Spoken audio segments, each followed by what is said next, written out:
देखो बेटा नेक्स्ट आता है आपका शुक्राशय।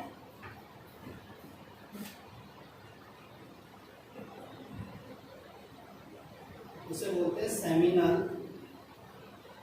वेसिकल।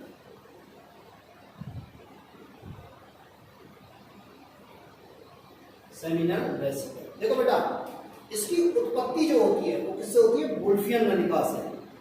किससे होती है बेटा इसकी उत्पत्ति? वुल्फियन नलिका से। मेरी बात समझ रहे हो? एक्चुअली क्या होता है, नर में होती है वुल्फियन नलिका, नर में क्या होती है? वुल्फियन नलिका, और मादा में क्या होती है? मुलेरियन नलिका। क्या होती है? मुलेरियन नलिका। तो नर में शुक्राशय की उत्पत्ति किससे होती है? वुल्फियन नलिका से। ठीक है, एक जोड़ी होते हैं।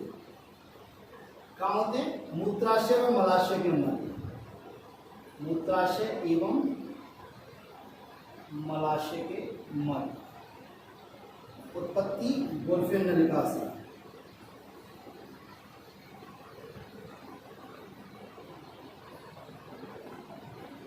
मैंने बताया था आपको जब सर्टोली सेल का मैं कार्य बता रहा था तो मैं बताता हूँ एंटी मुलेरियन हार्मोन निकालती है। एंटी मुलेरियन हार्मोन क्या करता है? मुलेरियन नलिका को, मुलेरियन नलिका के कार्य को संतुलित कर देता है। और मुलेरियन नलिका किसके लिए जिम्मेदार होती है? मादा जननांग बनाने के लिए। तो वुल्फियन नलिका किसके लिए जिम्मेदार होती है? नर जननांग बनाने के लिए। तो हम में क्या हो गई? वुल्फियन नलिका हो गई। तो ये वुल्फियन नलिका के किससे बनते हैं बेटा? वुल्फियन नलिका से बनते हैं। जैसे जैसे वुल्फियन नलिका विकसित होती जाएगी वैसे वैसे क्या होता है? नर जननांगों का निर्माण होता है। तो शुक्राशय की उत्पत्ति और शुक्रवाहिनियों की उत्पत्ति किससे होती है? वुल्फियन नलिका से। किससे होती है बेटा? वुल्फियन नलिका से। दूसरी बात, ये ग्रंथिल संरचना ग्लैंडुलर नेचर की है। ग्रंथिल संरचना क्या बेटा? ग्रंथिल संरचना। और इंपॉर्टेंट, ये वीर्य का, वीर्य में सीमन का 60 से 70% भाग बनाती है।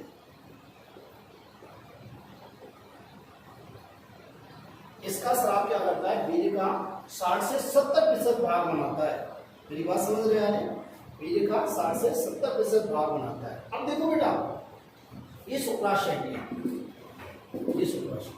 ये शुक्राशय की जो आंतरिक स्तर की जो कोशिकाएं होती हैं वो होती है जनन स्तर होता है। क्या होता है? जनन स्तर। इसका जो आंतरिक स्तर होता है वो कैसा होता है? जनन स्तर। वो जनन स्तर की जो कोशिकाएं वो क्या होती है? शुक्राशय द्रव का स्राव करती है। आंतरिक स्तर की कोशिकाएं किसका स्राव करती है? किसका स्राव करती है बेटा? शुक्राशय द्रव का। तो किसका स्राव करती है? शुक्राशय द्रव, सेमिनल फ्लूइड। देखो बेटा सेमिनल फ्लूइड कैसा होता है? ये होता है गाढ़ा, चिपचिपा, विशिष्ट, पारदर्शी, क्षारीय। पीएच होती है करीब 7.3। पीएच कैसी होती है? 7.3। तो कैसा होता है? ये गाढ़ा होता है। कैसा होता है? गाढ़ा होता है, चिपचिपा होता है, पारदर्शी होता है, क्षारीय होता है। और इसके अलावा और क्या क्या होता है इसमें? देखो बेटा इसमें होता है बेटा फ्रक्टोज, फाइब्रिनोजन, प्रोस्टाग्लैंडिन। और क्या क्या होता है इसके अलावा? इसमें फ्रक्टोज,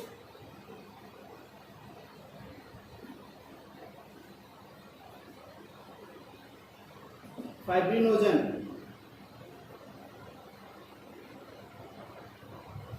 प्रोस्टाग्लैंडिन,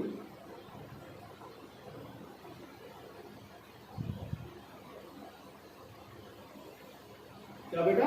प्रोस्टाग्लैंडिन। और क्या होता है? Citrate, inositol. क्या होता है बेटा? आइनोसिटोल। क्या क्या होता है? फ्रक्टोज होता है। क्या होता है बेटा? फ्रक्टोज होता है, फाइब्रिनोजन होता है, ठीक है, प्रोस्टाग्लैंडिन होता है, सिट्रेट होता है, आइनोसिटोल होता है, और बहुत सारी प्रोटीन होती हैं। क्या होती हैं? और क्या होती है? प्रोटीन्स होती हैं। अब मेरी बात सुनो, दोबारा सुन लो। शुक्राशय के आंतरिक स्तर की जो कोशिकाएं हैं वो किसका स्राव करती है? शुक्राशय द्रव का। ठीक है, सेमिनल फ्लूइड। और सेमिनल फ्लूइड कैसा होता है? गाढ़ा होता है, चिपचिपा होता है, पारदर्शी होता है और क्षारीय होता है। क्या होता है? क्षारीय होता है। देखो बेटा, एक एक चीज का कारण बताता हूँ। ये क्षारीय ये 7.3 pH होती है। जितने भी हमारी जनन सहायक ग्रंथियां हैं, चाहे शुक्राशय है, चाहे प्रोस्टेट ग्लैंड है और चाहे काउपर्स ग्लैंड है, इनका सबका स्राव कैसा है? क्षारीय है। कैसा है? क्षारीय। देखो ये क्या करते हैं, ये जो क्षारीय स्राव होता है, ये क्या करते हैं? मूत्र मार्ग की अम्लीयता को नष्ट करते हैं। ये क्षारीय पदार्थ क्या करते हैं? मूत्र मार्ग की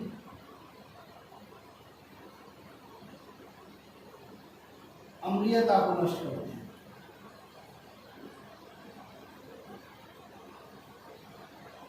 अब बेटा, मूत्रमार्ग की अम्लीयता नष्ट करना क्यों होता है? जरूरी है, क्योंकि जो शुक्राणु होते हैं ना, शुक्राणु, उनके लिए सबसे अच्छा एनवायरमेंट कौन सा? सबसे अच्छा वातावरण कौन सा? वो क्षारीय है। क्या? वो क्षारीय है। यदि शुक्राणु अम्लीय माध्यम में होंगे तो उनकी या तो क्रिया संदमित हो जाएगी, वो उनकी एक्टिविटी कम हो जाएगी, और या वो कैसे हो जाएंगे? मर जाएंगे। क्या हो जाएंगे? वो मर जाएंगे। जनरली वो एसिडिक मीडियम मतलब अम्लीयता पर मर जाते हैं। तो इसीलिए उन शुक्राणुओं को बचाने के लिए ये क्या करते हैं? मूत्र मार्ग की अम्लीयता को नष्ट करते हैं और क्षारीयता प्रदान करते हैं। और क्या करते हैं बेटा? क्षारीयता प्रदान करते हैं।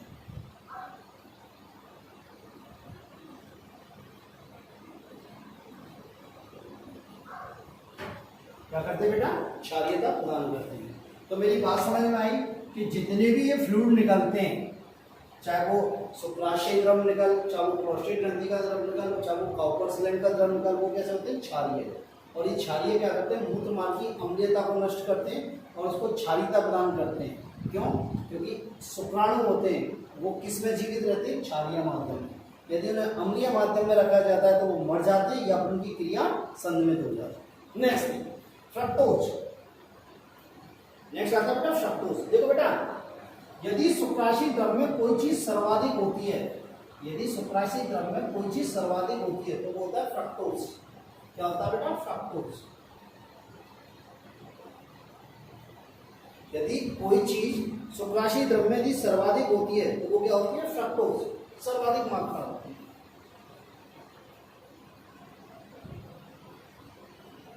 और ये क्या होता है? ऊर्जा का स्रोत होता है।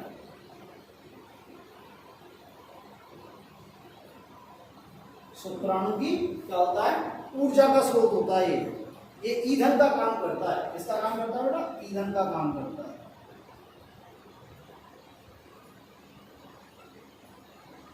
देखो, यदि मान लो क्वेश्चन आ जाता है, सुने मेरी बात, क्वेश्चन आ जाता है कि शुक्राशय द्रव में पाया जाता है, एक दे दिया आपको फ्रक्टोज, एक दे दिया आपको फाइब्रिनोजन, एक दे दिया आपको प्रोस्टाग्लैंडिन और एक दे दिया आपको सिट्रेट। अब समझ में नहीं आ रहा, पाए तो सभी जाते हैं, आंसर क्या देंगे? तो ऐसी कंडीशन में हम किसका आंसर, क्या आंसर देंगे? फ्रक्टोज, क्योंकि सबसे अधिक ये पाया जाता है, सबसे अधिक ये पाया जाता है। मेरी बात समझ में आई? तो फ्रक्टोज सर्वाधिक मात्रा में पाया जाता है, ऊर्जा का स्रोत है। नेक्स्ट देखो बेटा, फाइब्रिनोजन। फाइब्रिनोजन, देखो ये फाइब्रिनोजन होता है, ये स्कंदन कारक होता है, स्कंदन करता है। स्कंदन मीन्स क्लॉटिंग करता है।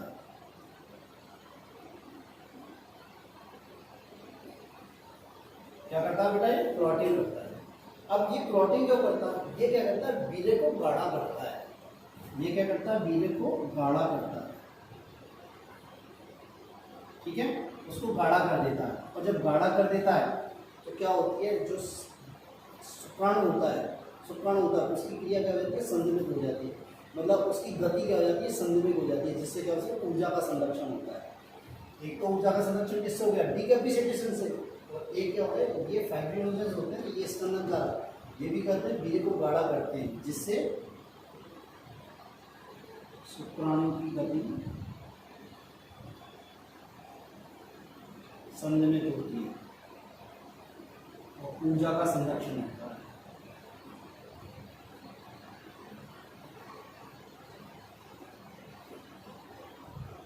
क्या होता है बेटा? ऊर्जा का संरक्षण होता है। मेरी बात समझ में आई? क्लियर है? नेक्स्ट देखो प्रोस्टाग्लैंडिन।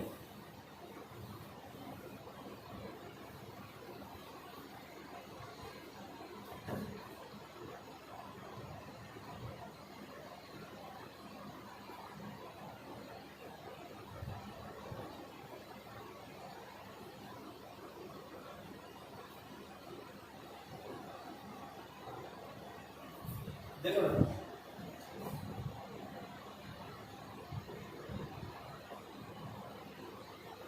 देखो प्रोस्टाग्लैंडिन्स क्या होता है।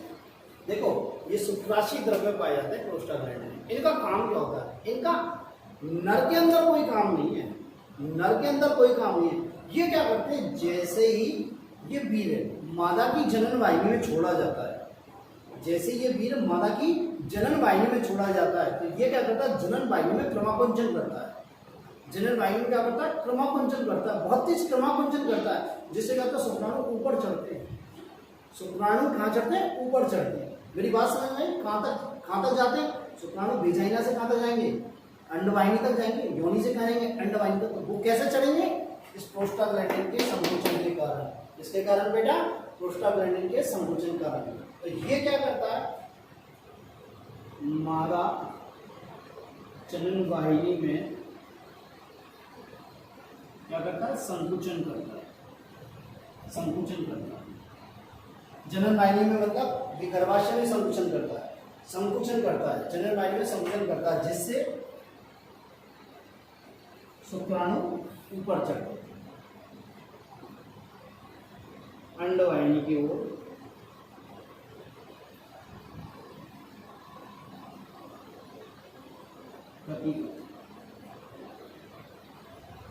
ऊपर की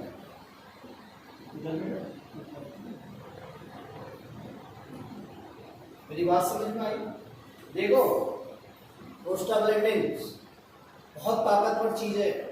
कई बार जब एबॉर्शन करना होता है, एबॉर्शन गर्भपात करना होता है, तो प्रोस्टाग्लैंडिन ही दी जाती है। क्या दी जाती है? प्रोस्टाग्लैंडिन। अब क्या होता है, गर्भपात जैसे मान लो प्रेगनेंसी लग गई, प्रेगनेंसी लगी मतलब गर्भाशय में बच्चा एक तरह से चिपक गया। अब क्या होगा, ये प्रोस्टाग्लैंडिन दिए जाते हैं। ये प्रोस्टाग्लैंडिन क्या होते हैं, गर्भाशय में बहुत तेज संकुचन करते हैं, बहुत तेज। तो क्या होता है, वो जो बच्चा चिपका हुआ है ना गर्भाशय की दीवार से, वो हट जाता है, वो हट जाता है और गर्भपात हो जाता है। बस नहीं, तो प्रोस्टाग्लैंडिन तो बहुत ज्यादा पोटेंट है। ठीक है, नेक्स्ट होता है सिट्रेट। देखो ना, सिट्रेट जो होता है ना वो कैल्शियम के साथ बंध बनाता है। सिट्रेट किसके? कैल्शियम के साथ जोड़ता है। और ये कैल्शियम कहां से आता है? प्रोस्टेट ग्रंथि का स्राव जो पढ़ाएंगे तो कैल्शियम पढ़ाएंगे। ठीक है, आइनोसिटोल। क्या बेटा? आइनोसिटोल। ये क्या करता है, फॉस्फेट के साथ बंध बनाता है।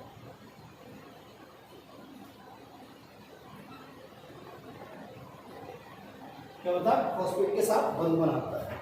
और बहुत सारी प्रोटीन होती हैं, बहुत सारी प्रोटीन होती हैं जो वीर्य का क्या होती है, आधार है, जो वीर्य का क्या होती है, बेस बनाती है। मेरी बात समझ में आई? तो ये हुआ आपका सेमिनल वेसिकल शुक्राशय। क्या हुआ? सेमिनल वेसिकल शुक्राशय। मेरी बात समझ में आई? एक जोड़ी होते हैं, ये एक और दो। कहाँ होते हैं? मूत्राशय और मलाशय के मध्य होते हैं। उत्पत्ति किससे होती है? गोल्फिन नलिका से होती है। किससे होती है? गोल्फिन नलिका से।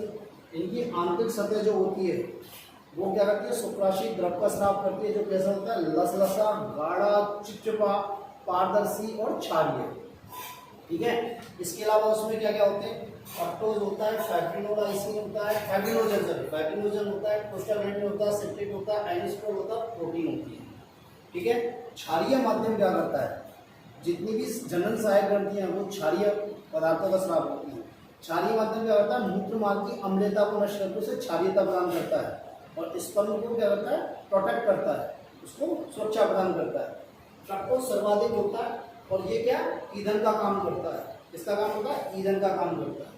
फाइब्रिनोजन क्या करता है, ये स्कंदन कारक है, प्रोटीन करता है, मतलब गाढ़ा करता है किसी चीज को। ठीक है, ये क्या करता है, वीर्य को गाढ़ा करता है, जिससे शुक्राणु की गति संतुलित हो जाती है, ऊर्जा का संरक्षण होता है। तो शुक्राणु की गति कहाँ संतुलित की हमने, एक तो अधिवेशन में और एक शुक्राशय में।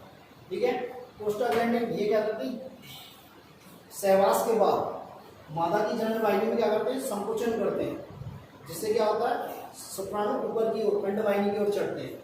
सिट्रेट किससे जुड़ता है, कैल्शियम के साथ बंध बनाता है, और एंडोसिटोन किसके साथ बंध बनाता है, फॉस्फेट के साथ बंध बनाता है। ठीक है, ये सिट्रेट सॉरी कैल्शियम और फॉस्फेट कहाँ से आते हैं, ये प्रोस्टाग्लैंडिन के स्राव में उपस्थित होते हैं, प्रोस्टाग्लैंडिन के स्राव में उपस्थित होते हैं। मेरी बात समझ में? और क्या होती है, बहुत सारी प्रोटीन होती है। क्या होती है बेटा, बहुत सारी प्रोटीन होती है जो क्या होती है, वीर्य का आधार होता है, वीर्य का आधार होता है। मेरी बात क्लियर है? नेक्स्ट आता है प्रोस्टेट ग्रंथि। देखो ना, प्रोस्टेट ग्रंथि एक होती है,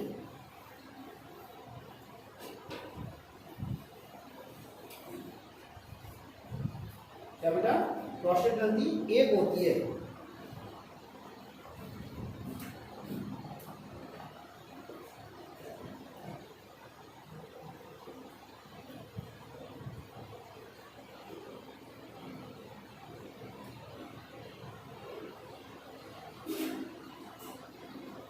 संख्या में एक होती है। और कहाँ होती है, देखो क्या ये यूरिनरी मूत्राशय के नीचे होती है, नहीं होती है? कहाँ होती है, मूत्राशय के नीचे।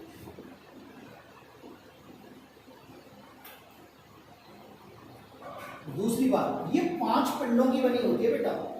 कितने पिंडों की बनी होती है, 5 पिंडों की। नर में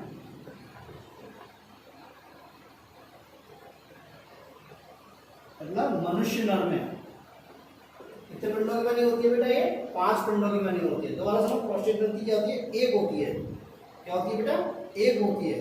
वो कहाँ पाई जाती है, मूत्राशय के नीचे, यूरिनरी ब्लैडर के नीचे। और ठीक है, कितने पिंडों की बनी होती है, 5 पिंडों की। देखो सुनो, यहाँ पे ये वीर्य का 25 से 30% भाग बनाती है, वीर्य का 25 से 30% भाग बनाती है। भाई 60 से 65% कौन बनाता है, शुक्राशय। 25 से 30% कौन बनाती है, ये प्रोस्टेट ग्रंथि बनाती है। क्या बनाती है बेटा, प्रोस्टेट ग्रंथि बनाती है। ठीक है, देखो इसका स्राव कैसा होता है, दूधिया, चिपचिपा, क्षारीय। ठीक है, इसका स्राव जो होता है वो कैसा होता है, दूधिया कलर का होता है, चिपचिपा होता है, गाढ़ा होता है। कैसा होता है, गाढ़ा होता है। पीएच कितनी होती है, 7.2 to 7.3 होती है। क्या होती है पीएच, 7.2 to 7.3। तो ये पीएच भी क्या करेगी, मूत्रमार्ग की क्षारीयता, मूत्रमार्ग की अम्लता को कम करेगी और क्षारीयता उत्पन्न करेगी, क्षारीयता उत्पन्न करेगी। और क्या क्या होता है देखो इसमें, और देखो इसमें क्या क्या होता है। देखो बेटा, इसमें क्या होता है, कैल्शियम होता है इसके स्राव में। और क्या क्या होता है, कैल्शियम होता है, जो किसके साथ बंध बनाता है, मैंने अभी बताया था, जो ये शुक्राशय के द्रव है इसमें जो सिट्रेट पाया जाता है उसके साथ बंध बनाता है। ये किसके साथ बनाता है, सिट्रेट के साथ बंध बनाता है।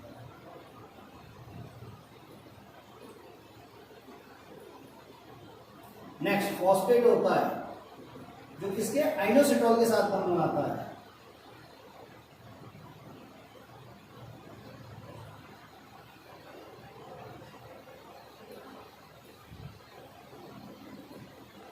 नेक्स्ट होता है सिट्रिक एसिड होता है बेटा, सिट्रिक एसिड। इसे ना शुक्राणु एटीपी उत्पादन के लिए यूज करता है। ये क्या करता है, शुक्राणु से एटीपी उत्पादन के लिए यूज करता है।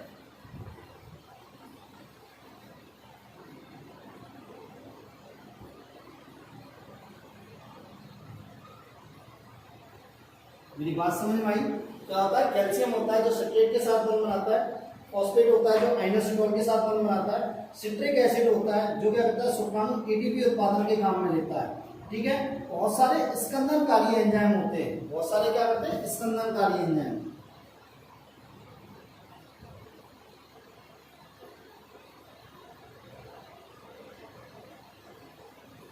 स्कंदनकारी एंजाइम होते हैं। ये स्कंदनकारी एंजाइम उसी की तरह कार्य करते हैं जिस प्रकार इसमें फाइब्रोलाइसिन करता है ना, क्या करता है बेटा, फाइब्रोलाइसिन, उसी प्रकार कार्य करते हैं ये भी। सॉरी फाइब्रिनोजन, सॉरी इसमें जो शुक्राशय द्रव में जो फाइब्रिनोजन बनना, फाइब्रिनोजन क्या करता है, वीर्य का स्कंदन करता है, और वीर्य के स्कंदन से क्या होगा, उसकी शुक्राणु की जो गति होगी वो संतुलित हो जाएगी। तो ये भी क्या करता है, ये वीर्य का स्कंदन कर रहा है।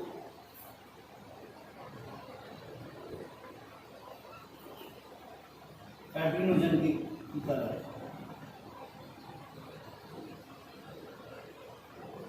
ठीक है बेटा, तो दोबारा सुन लो, स्कंदनकारी एंजाइम होते हैं जो किसकी तरह कार्य करते हैं, फाइब्रिनोजन की तरह। किसकी तरह, फाइब्रिनोजन की तरह। और फाइब्रिनोजन क्या करता है, वीर्य का स्कंदन करता है, जिससे क्या होता है, शुक्राणु की गति क्या हो जाती है, संदमित हो जाती है। शुक्राणु की गति संदमित हो जाती है, जिससे क्या होता है, ऊर्जा का संरक्षण होता है। क्या होता है बेटा, ऊर्जा का संरक्षण होता है। और क्या होता है, प्रोफाइब्रिनोलाइसिन होता है। और क्या होता है बेटा, प्रोफाइब्रिनोलाइसिन। फाइब्रिनोलाइसिन, मैं आपको बताता हूँ ये क्या काम करता है।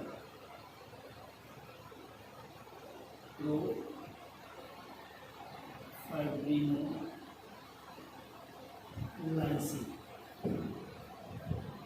ठीक है, ये प्रोफाइब्रिनोलाइसिन क्या होता है, लाइसिन मीन्स तोड़ने वाला और फाइब्रिन मीन्स क्लॉट को, ये थक्का को तोड़ने का कार्य करता है। एक्चुअली जब वीर्य का स्खलन होता है ना, तो स्खलन से पहले, वीर्य का जब स्खलन होता है, इजैकुलेशन होता है, उससे पहले क्या करता है, जो वीर्य का जो स्कंदन हो गया उसे तरल अवस्था में चेंज करता है। स्कंदित वीर्य को तरल वीर्य में चेंज करता है। स्कंदित वीर्य को किस में चेंज करता है, तरल वीर्य में, स्खलन से पहले।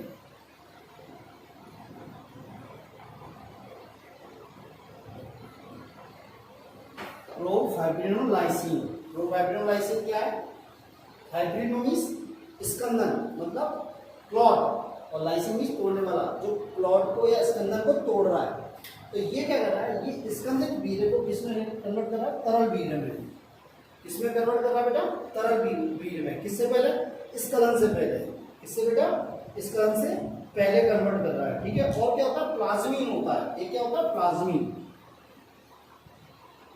देखो बेटा, ये प्लाज्मीन क्या होता है, ये प्लाज्मीन क्या होता है, एक एंटीबायोटिक की तरह वर्क करता है। किसकी तरह वर्क करता है, ये एंटीबायोटिक की तरह। किसकी तरह वर्क करता है, एंटीबायोटिक की तरह वर्क करता है। ये क्या करता है, जो वीर्य होता है उसमें बैक्टीरिया को नहीं पनपने देता। वीर्य में क्या होता है, बैक्टीरिया को नहीं पनपने देता, और मादा जनन वाहिनी में भी ये बैक्टीरिया को नहीं पनपने देता। ठीक है, तो ये क्या करता है, वीर्य एवं मादा जनन वाहिनी में बैक्टीरिया नहीं पनपने देता या नहीं उत्पन्न होने देता। ये क्या है, एंटीबायोटिक एसिड है। क्या बेटा, एंटीबायोटिक एसिड। बात समझ आई। तो ये हुई आपकी प्रोस्टेट। क्या हुई बेटा, प्रोस्टेट। दोबारा सुन लो, कैसी होती है, एक होती है 5 पिंडों की बनी हुई। इसमें लीजिए 5 पिंडों की बनी होती है। कहाँ पाई जाती है, मूत्राशय के नीचे पाई जाती है। इसके स्राव में क्या होता है, कैल्शियम होता है, फॉस्फेट होता है, सिट्रिक एसिड होता है। कैल्शियम किसके साथ बॉन्ड बनाता है, सिट्रेट के साथ, C4C, फॉस्फेट आयनोसिटोन के साथ। ये कहाँ से आते हैं, सिट्रेट आयनोसिटोन, ये कहाँ से होते हैं, शुक्राशय द्रव में होते हैं। सिट्रिक एसिड क्या होता है, ये जो शुक्राणु होते हैं इसे ATP उत्पादन में काम में लेते हैं। और क्या होती है, संदमनकारी एंजाइम होते हैं। ये संदमनकारी एंजाइम ऐसे काम करते हैं जैसे इस शुक्राशय का जो फाइब्रिनोजन वर्क करता है, वीर्य का स्कंदन करता है, जिससे शुक्राणु की गति कम हो जाती है। शुक्राणु की गति कम होती है, इससे ऊर्जा का संरक्षण होता है। ठीक है, और क्या होता है, प्रोफाइब्रिनोलाइसिन होता है। ये प्रोफाइब्रिनोलाइसिन क्या होता है, जो स्कंदित वीर्य है उसको क्या करता है, तरल वीर्य में चेंज करता है। स्खलन से पहले, स्खलन मीन्स बाहर निकलने से पहले, शरीर से बाहर निकलने से पहले। ठीक है, प्लाज्मिन क्या है, एंटीबायोटिक है। प्लाज्मिन क्या है बेटा, एंटीबायोटिक। ठीक है, ये क्या करता है, वीर्य और मादा की जनन वाहिनी में बैक्टीरिया को नहीं पनपने देता। मादा की जनन वाहिनी एवं में और वीर्य में बैक्टीरिया को नहीं पनपने देता। नेक्स्ट आते हैं काउपर्स ग्लैंड। क्या आती है बेटा, काउपर्स ग्लैंड। देखो बेटा, काउपर्स ग्लैंड क्या है, ये संख्या में 2 होती है।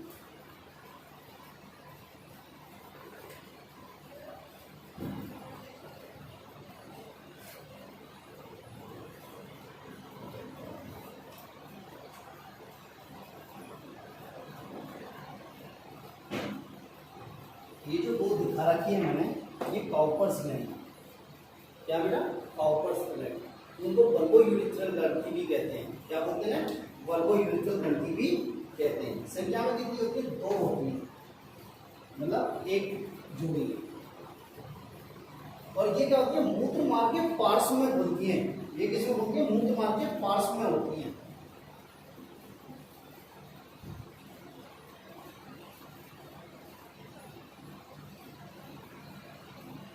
क्या होती है बेटा, ये मूत्र मार्ग के पार्श्व में होती है। आपको दिखा रहा मैंने, मूत्र मार्ग के पार्श्व में होती है, ठीक है।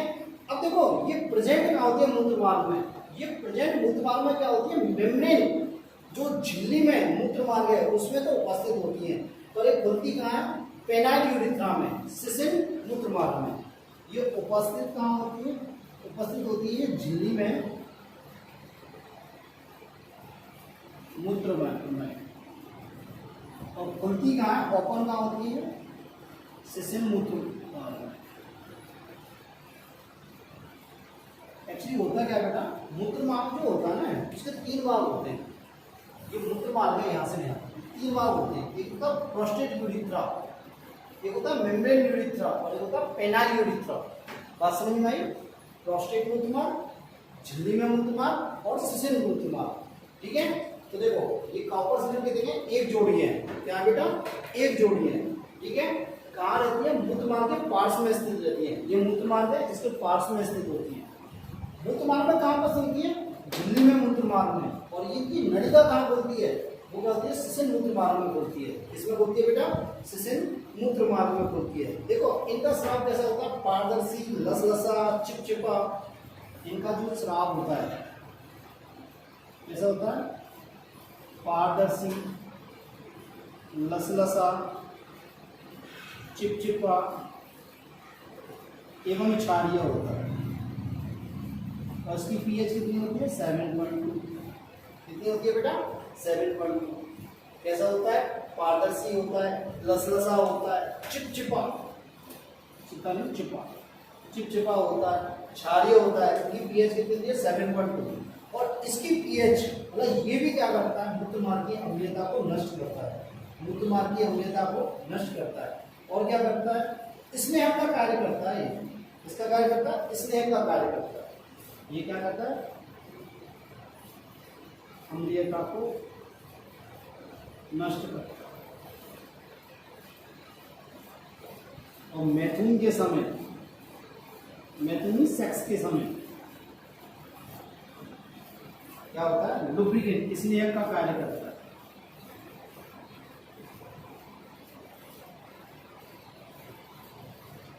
क्या करता है, स्नेह का कार्य करता है, जिससे मैथुन की क्रिया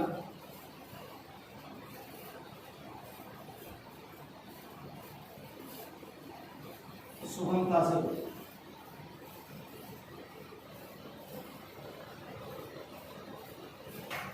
होती है बेटा, सुगमता से। मेरी बात समझ में आ रही, कॉपर्स ग्लैंड 2 होती है, एक जोड़ी होती है, मूत्र मार्ग के पास में होती है। कहाँ होती है, झिल्ली में मूत्र मार्ग मतलब मेम्ब्रेनस यूरेथ्रा में उपस्थित होती है। पर इनकी जो नली होती है वह कहाँ पर होती है, सिसिल मूत्र मार्ग, पेनाइल यूरेथ्रा में। स्राव कैसा होता है, पारदर्शी होता है, लसलसा होता है, चिपचिपा होता है, क्षारीय होता है। मतलब इसकी पीएच कितनी है, 7.2। आपने जितने भी देखे इसमें, चाहे आपने शुक्राशय की शुक्राशय का स्राव देगा, चाहे आपने प्रोस्टेट ग्रंथि का स्राव देगा, चाहे आपने कॉपर्स ग्लैंड का स्राव देगा, क्या होता है, क्षारीय होता है। क्या होता है बेटा, क्षारीय होता है। तो ये क्या करता है, अम्लीयता को नष्ट करता है। और क्या करता है, मैथुन के समय स्नेह का कार्य करता है बेटा। इसका कार्य करता है स्नेह का, जिससे मैथुन की क्रिया सुगमता से हो सके, मैथुन की क्रिया सुगमता से हो सके, ठीक है। नेक्स्ट आता है मूत्र मार्ग। नेक्स्ट आता है बेटा मूत्र मार्ग।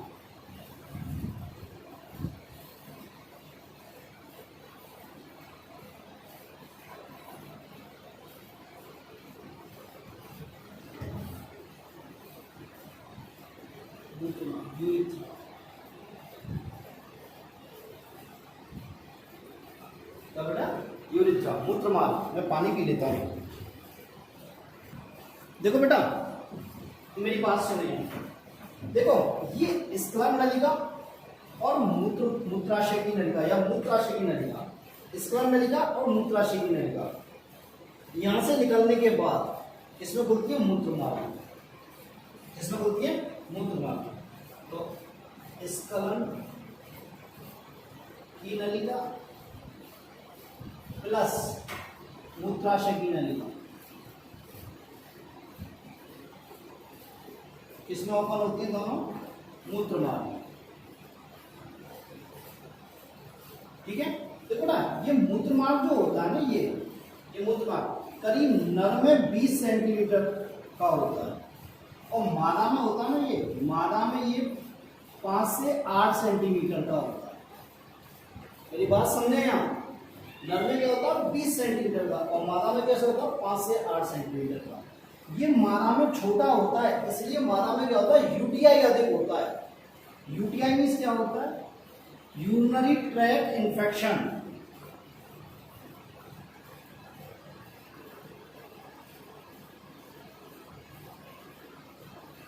टॉयलेट में जलन होना, टॉयलेट नहीं आना, इसे बोलते हैं यूरिनरी ट्रैक्ट इन्फेक्शन। मूत्र नलिका में संक्रमण। क्या बेटा? मूत्र नलिका में संक्रमण। ठीक है, मादा में क्यों अधिक होता है? क्योंकि मादा का जो यूरिथ्रा होता है वो क्या होता है? छोटा होता है। नर की तुलना में क्या होता है? छोटा होता है। बात समझ में आई?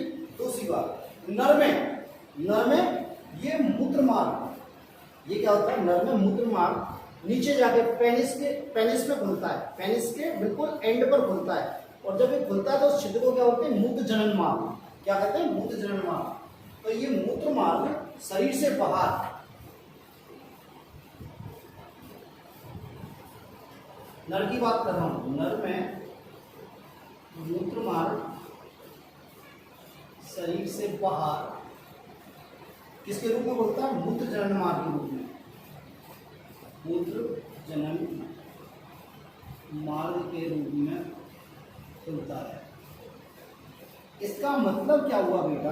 कि नर में एक ही छिद्र, ये जो एक ही छिद्र है, ठीक है, यही क्या कहते हैं? मूत्र मार्ग का काम करता, और यही जनन मार्ग का काम करता है। बात मेरी समझ में आई? नर में मूत्र उत्सर्जन के लिए, मूत्र उत्सर्जन एवं वीर्य स्खलन के लिए एक ही छिद्र होता है, एक ही छिद्र होता है, जिसे क्या बोलते हैं? मूत्र जनन मार्ग। जबकि मादा में क्या होते हैं? अलग अलग होते हैं। मादा में क्या होते हैं? अलग अलग होते हैं। ठीक है, और उसे क्या बोलते हैं? मूत्र जनन मार्ग। मेरी बात क्लियर है बेटा?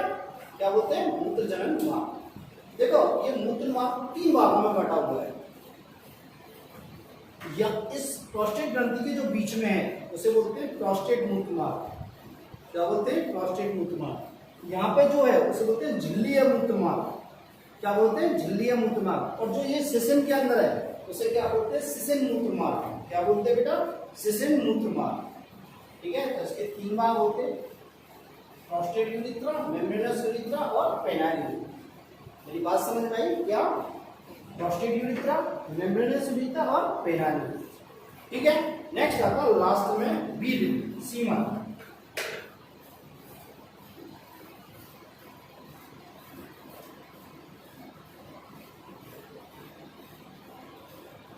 अब देखो वीर्य क्या है, मेरी बात समझे। वीर्य मीन्स क्या होता है? एक तो है शुक्राणु, एक तो क्या है उसमें? शुक्राणु। शुक्राणु तो है ही है, और उसके साथ क्या है? सहायक ग्रंथियों का स्राव है। सहायक जनन ग्रंथियों का क्या है? स्राव। सहायक जनन ग्रंथियों का क्या है? स्राव। देखो जैसे किस किस का? शुक्राशय का, प्रोस्टेट ग्रंथि का, किस किस का बेटा? शुक्राशय का कितना है? 60 से 70% है। और किसका? प्रोस्टेट का है, प्रोस्टेट ग्रंथि का 25 से 30% है। और किसका है? काउपर स्लेंट का, काउपर ग्रंथि का है नहीं है। तो हम क्या कह सकते हैं? वीर्य क्या है? शुक्राणु और जनन ग्रंथियों के स्राव को क्या बोलते हैं? ठीक है, देखो इसका आयतन कितना होता है? क्या बेटा? इसका आयतन कितना होता है, आयतन मतलब 3 से 4 ml पर स्खलन। यदि एक बार में कितना निकलेगा, 3 से 4 ml, कितना निकलेगा बेटा, 3 से 4 ml। इसकी पीएच कितनी होती है, 7.3। कितनी होती है बेटा, 7.3। पीएच क्या होती है बेटा, 7.3। और इसमें शुक्राणुओं की संख्या कितनी होती है, देखो शुक्राणु, यहाँ पे थोड़ा क्वेश्चन आता है, शुक्राणुओं की संख्या 200 से 300 मिलियन पर स्खलन। 1 मिलियन भी 10 लाख, ध्यान रखना, 200 से 300 मिलियन पर स्खलन। मेरी बात समझ में आ रही है। और एक और पूछता है कितनी, 20 से 120 मिलियन पर ml। ये दोनों ध्यान रखना, एक तो स्खलन, स्खलन मीन्स 3 से 4 ml में, और एक 1 ml में। इसमें बेटा 1 ml में। मेरी बात समझ में आई। ये क्या है, शुक्राणु एवं सहायक ग्रंथियों का स्राव है, जिसमें क्या है, शुक्राशय का स्राव है, जितना बनाता है 60 से 70% भाग बनाता है। प्रोस्टेट ग्लैंड का स्राव है जो कितना होता है, 25 से 30% स्राव बनाता है। ये क्या है, काउपर्स ग्लैंड का स्राव है। बात समझ में आई। आयतन कितना है, एक बार में कितना स्खलित होता है, 3 से 4 ml। पीएच कितनी है, 7.3। शुक्राणु की संख्या देखिए 200 से 300 मिलियन पर स्खलन, पर स्खलन। और क्या कह सकते हैं, 20 से 120 मिलियन पर ml। क्या बेटा, 20 से 120 मिलियन पर ml। अब देखो एक इंपॉर्टेंट चीज देखो, किसी आदमी को अपने जैसी औलाद उत्पन्न करने के लिए, किसी आदमी को अपने जैसी औलाद उत्पन्न करने के लिए उसके सीमन में, उसके वीर्य में 60% शुक्राणु, क्या बेटा, 60% शुक्राणु सामान्य आकार और आकृति के होने चाहिए। कितने, 60% शुक्राणु सामान्य आकार एवं आकृति के होने चाहिए। और उनमें भी 40%, अत्यधिक गति वाले होने चाहिए, विग्रस मूवमेंट वाले होने चाहिए, अत्यधिक गति वाले होने चाहिए। मेरी बात समझ में आई।